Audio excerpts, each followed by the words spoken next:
मित्रों, वैदिक ज्योतिष केंद्र में आपका स्वागत है। आज एक बहुत महत्वपूर्ण रोचक विषय पर वीडियो लेके आए हैं। आप यहाँ देख सकते हैं, इंजीनियरिंग तकनीकी में सफलता योग। क्या तुम्हारे कुंडली में इनसे संबंधित कोई योग है? अगर योग है तो क्या पूर्ण रूप से बन रहा है या आधा अधूरा बन रहा है? कौन से ग्रह ये योग बनाते हैं? सारा विधिवत चर्चा हम इस पर करने वाले हैं। तो वीडियो बहुत अच्छा रहने वाला है, रोचक रहने वाला है। बिना स्किप किए वीडियो देखेंगे तभी इस विषय को समझ पे आएंगे। आधुनिक काल में जो करियर बनाने का जो होड़ से लगा हुआ आईटी सेक्टर में लगा हुआ है, इंजीनियरिंग तकनीकी टेक्नोलॉजी, इन सब क्षेत्रों में लोग जो है लगे रहते हैं। तो शुरुआत ही जब बच्चा अपना करियर बनाने की फिराक में हो, सोच रहा हो, उस वक्त कुंडली का परीक्षण अवश्य करवाना चाहिए, क्योंकि ग्रह दशा ये डिसाइड करते हैं कि व्यक्ति का करियर क्या होगा। तो उसमें जा करके उसको अग्रसर यानी बढ़ोतरी, भाग्य के साथ सफलता यानी कर्म और भाग्य को जोड़ने का तुम्हें एक अवसर मिल जाएगा। कर्म भी साथ में जुड़ जाएगा और साथ में जो है भाग्य, कि भाग्य ने भी तुम्हें इन क्षेत्रों में जाने का अवसर दिया। तो वो पता कैसे चलेगा? जन्म कुंडली के विवरण से पता चलेगा, जन्म कुंडली दिखाने से पता चलेगा। ठीक है ना? तो चलिए उसी पे वीडियो स्टार्ट करते हैं। सबसे पहले यहाँ देख लेंगे इंजीनियरिंग टेक्नीशियन आदि क्षेत्रों में सफलता के कैसे योग बनते हैं, यानी कि उन्हीं पे चर्चा स्टार्ट कर रहे हैं। ग्रहों को देखें कि किस किस क्षेत्र में आता है, कौन से ग्रह। तो यहाँ पर देख लीजिए, मंगल का इसका प्रमुख कारक होता है, चंद्रमा इसका कारक होता है और शनि इसका कारक होता है, राहु इसका कारक होता है। मंगल कारक क्यों है? केमिकलाइज होता है मंगल, रसायन का स्वामी होता है मंगल। चंद्रमा क्यों होता है? प्रकृति का जितना निरीक्षण, प्रकृति का स्वामी कौन होता है? चंद्रमा होता है। कर्म का स्वामी कौन हो गया?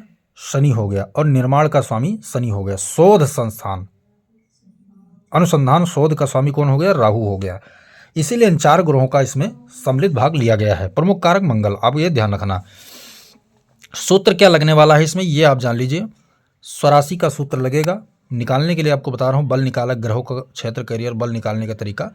स्वराशि का सूत्र लगेगा, मूल त्रिकोण राशि का लगेगा, कारक का लगेगा, युति योग का लगेगा, अंश बली का भी सूत्र इसमें लगेगा। ठीक है, अब यहाँ तो हम आपको ग्रह समझा देते हैं। तकनीक, चंद्र और मंगल के क्षेत्र में आते हैं तकनीक। शोध, राहु चंद्रमा के अंतर्गत आता है। विचार, चंद्र सूर्य के अंतर्गत आता है। मस्तिष्क, मंगल चंद्रमा। केमिकल, मंगल शनि। निर्णय, शनि मंगल। ठीक है, निर्माण, शनि शुक्र। इतने ग्रह और भी सपोर्ट करते हैं साथ में, कि आप जो है तकनीक क्षेत्र में जा रहे हैं तो किस सेक्टर में जा रहे हैं। इंजीनियरिंग आप सिविल बनेंगे, ठीक है, या आर्किटेक्ट इंजीनियरिंग बनेंगे, क्या बनेंगे उसमें आपको, ठीक है ना, या सॉफ्टवेयर इंजीनियर बनेंगे, क्या बनेंगे आप, हार्डवेयर इंजीनियर बनेंगे, क्या बनेंगे आप। ठीक है, या आप जो IITI वगैरह करना चाहते हैं, उस सेक्टर में भी ये वीडियो आपका महत्वपूर्ण रहने वाला है। तो यहाँ पर आप सबसे पहले लग्न को देख रहे हैं, ये मेष लग्न की कुंडली है, कालपुरुष की कुंडली मानी जाती है। तो यहीं पर हम जो है समझा रहे हैं। यहाँ पर क्या होगा, आपको 3 चीज़ों से समझ में आएगा, इसलिए मैं हमेशा कालपुरुष की कुंडली लेता हूँ। इसमें एक तो आपको वैदिक ज्योतिष का सूत्र भी समझ में आ जाएगा, जो लोग कृष्णमूर्ति पद्धति जानना चाहते हैं उनकी भी समझ में आ जाएगा, और लाल किताब तो कालपुरुष का एक अंग ही माना जाता है। ठीक है ना? तो इतनी चीज़ों को इसमें समझा रहे हैं। अगर लग्न भाव में मेष लग्न की कुंडली है, कोई भी लग्न होगा, ग्रहों को पकड़ना यहाँ जरूरी। मैं राशि को पकड़ने की बात नहीं कर, राशि तो मैं लगन लिया हूँ तो चौकी में पकड़ूंगा, जो आपका कोई भी लग्न हो वो आप पकड़ना है। ठीक है ना? इसीलिए मैं सभी भाव में लगभग बना के समझा रहा हूँ। तो केंद्र त्रिकोण, आपको किसी भी राजयोग योग को बनाना है तो केंद्र त्रिकोण को तो पकड़ना आवश्यक ही हो जाता है। तो इसमें क्या है, अगर लग्न में आपकी 1 नंबर राशि पड़ रही है और चंद्रमा, मंगल, शनि या सूर्य, इनमें से कोई 2 ग्रह युति या 3 ग्रह युति बन जाए, तो आप इस सेक्टर में जाने के लिए आप एक सफल व्यक्ति माने जा सकते हैं। आपका रास्ता इसमें क्लियर है। समझ में आ गया होगा आपके। 4 में से 3 ग्रह योग अगर 1 नंबर राशि पड़ रही है, अब चाहे इस भाव में पड़े, चाहे इस भाव में पड़े, चाहे इस भाव में पड़े, चाहे इस भाव में पड़े, चाहे इस भाव में पड़े, चाहे इस भाव में, चाहे इस भाव में, चाहे इस भाव में, समझ गए बात को मेरे। 1 नंबर राशि में अगर इनका योग मिल रहा है, ठीक है। हाँ, एक चीज और ध्यान रखिए, केंद्र का जो मूलतः ये भाव जो होता है ना, जैसे ये भाव जो होता है केंद्र त्रिकोण का, ये ज़्यादा प्रभावकारी रहता है। लेकिन चूंकि ये योग और कहाँ कहाँ बनेगा वो भी हमने ले लिया है, तो इसको भी जानना जरूरी है। ठीक है ना? समझ गए होंगे। 1 नंबर राशि में जब ये 4 ग्रहों में से कोई 3 ग्रह योग या 2 ग्रह योग युति मिले, तो आपका रास्ता कहाँ, इंजीनियरिंग के क्षेत्र में क्लियर हो जाता है। आप उसमें जाने के लिए तैयार हैं, जा सकते हैं। फिर दूसरा वृषभ राशि यानी 2 नंबर राशि हो, उनमें अगर इन तीन में से तीन के तीनों ग्रह मिल जाएं या 2 ग्रह मिल जाएं तो आप जो है उस सेक्टर में जाने के लिए तैयार हो। ठीक है। 4 नंबर राशि हो, 4 नंबर राशि में मंगल चंद्र शुक्र में से कोई तीनों ग्रह अगर मिल जाएं या 2 ग्रह मिले तो आप इस सेक्टर में जाने के लिए तैयार हो।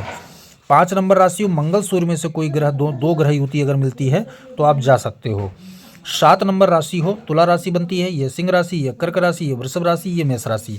तो तुला राशि अगर 7 नंबर राशि हो, भाव कोई भाव हो, इनमें से जितने भाव हमने लिए हैं उनमें सब में कोई भी भाव हो, 7 नंबर राशि अगर है तो शुक्र शनि और मंगल इनमें से तीनों ग्रह अगर बैठे हो या 2 ग्रह बैठे हो तो आप क्या इस इंजीनियरिंग सेक्टर में जा सकते हो। ठीक है। 8 नंबर यानी वृश्चिक राशि हो और मंगल चंद्रमा वहां पर अगर आसपास मिल रहे हैं, दोनों में से दोनों ग्रह मिल रहे हैं या मंगल ही अगर अकेला बैठा हो तो भी आप जो है इस सेक्टर में जाने के लिए तैयार हो। ठीक है। ठीक है, या यहाँ पहुँच गए आप। फिर 10वें भाव को देखना है, मंगल शनि और चंद्रमा में से तीनों या फिर 2 ग्रह युति अगर 10 नंबर राशि मिल रहा है तो आप इस सेक्टर में इंजीनियरिंग सेक्टर में जाने के लिए तैयार हो। शनि और मंगल अगर 11वीं राशि में बैठे हैं, शनि और मंगल दोनों ग्रह की युति मिल रही है तो आप इस सेक्टर में जाने के लिए तैयार हो। ठीक है। अब हम ये तो आपको बता दिया, अब हम इसमें बल निकालने का तरीका बता रहे हैं कि ये तीनों ग्रह आपको मिल गए, लेकिन उनमें से बल कैसे मिलेगा कि इनमें से जो हमने ग्रह युक्ति योग बताया कि इनमें से 2 ग्रह या 3 ग्रह एक राशि में हो, तो इनमें एक चीज़ ये देखना है, एक ना एक ग्रह स्वराशि का होना जरूरी है तभी बल मिलेगा। अगर स्वराशि का नहीं है तो बल नहीं मिलेगा, या फिर कोई एक ग्रह कारक हो, एक ग्रह कारक हो, या फिर स्वराशि के साथ साथ मूल त्रिकोण राशि हो तो और बल मिल जाएगा।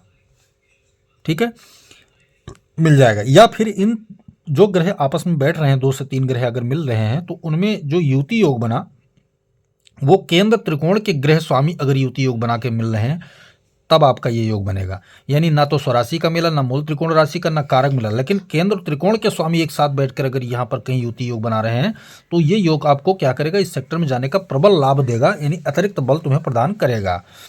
ठीक है।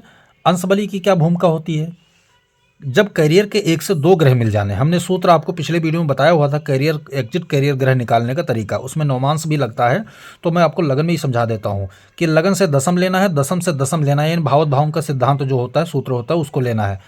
लगन से दशम लिया, दशम से दशम लिया तो सप्तम भाव मिला हमें, फिर सूर्य से दशम लेना है और चंद्रमा से दशम लेना है, सभी ग्रहों को यहाँ काउंट करना है। सभी सिंगल डिजिट में आते हैं तो उसका अंश बली हमें लेना है, अगर कोई डबल आ रहा है तो उनको सिंगल में ला करके हमें क्या करना है, नौमांश में सीधा प्रवेश कर जाना है। नौमांश में जाकर जिस राशि में ज़्यादा ग्रह विद्यमान हो और इनमें जो ग्रह निकले हैं वो भी अगर उन्हीं राशियों में से आ रहे हो या उनमें से 2-3 ग्रह आगे बैठे हों, साथ में बैठा हो, तो वो क्या करते हैं, हमारे उस ग्रह का क्षेत्र डिसाइड कर देता है। अब हम डायरेक्ट अंश बली पे आते हैं। मान लिया जाए तुम्हारा कई ग्रह मिलकर के कोई क्लियर नहीं कर रहे हैं कि हम इस क्षेत्र में जा रहे हैं, ठीक है ना, तो अंश बली तुम्हें यह निर्णय देगा कि हम कौन से इंजीनियरिंग करें, सिविल करें, आर्किटेक्ट करें, IIT करें, सॉफ्टवेयर करें, क्या करें। तो ये अंश बली क्या करेगा, उनमें से जो ग्रह तुम्हें प्राप्त हुआ है उनमें से देखो सबसे ज़्यादा अंश बली कौन है, सबसे ज़्यादा अंश पे कौन ग्रह बैठा है, वो होता है अंश बली। ठीक है, उसकी स्थिति के अनुसार आप अपना करियर डिसाइड कर सकते हैं, क्योंकि सबसे ज़्यादा बल जो है उसको प्राप्त हुआ। ठीक है, उसके अनुसार आप डिसाइड कर सकते हैं, करियर अपना चयन कर सकते हैं। ठीक है, तो ये रहा इंजीनियरिंग तकनीकी के क्षेत्र में सफलता प्राप्त करने के लिए जो लॉजिक, जो सूत्र होना चाहिए वो मैंने आपको समझा दिया। अच्छा, सफलता एक्चुअल में मिलेगा कि फिर वही सूत्र आ जाता है, महादशा अंतरदशा में आपको ये फलीभूत करके देंगे कि जो आपने डिसाइड किया, महादशा, अंतरदशा, ठीक है, और गोचर में जब ये योग बनेगा तब आपको इस क्षेत्र में वो फलीभूत करके सफलता प्रदान करेंगे।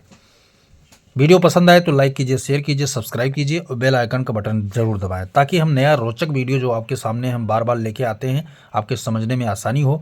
सीरियल वाइज वीडियो लेके आते हैं, कोई क्या जानना चाहता है, कोई क्या, हम एक वीडियो के तौर पे उसका लॉजिक भी सरल तरीके से समझाते रहते हैं। वीडियो में हम सूत्र वाला वीडियो भी लाते हैं, कुंडली वाला वीडियो भी लेके आते हैं, तो सूत्र के साथ साथ तुम्हें समझने में आसानी हो। जय सिया राम।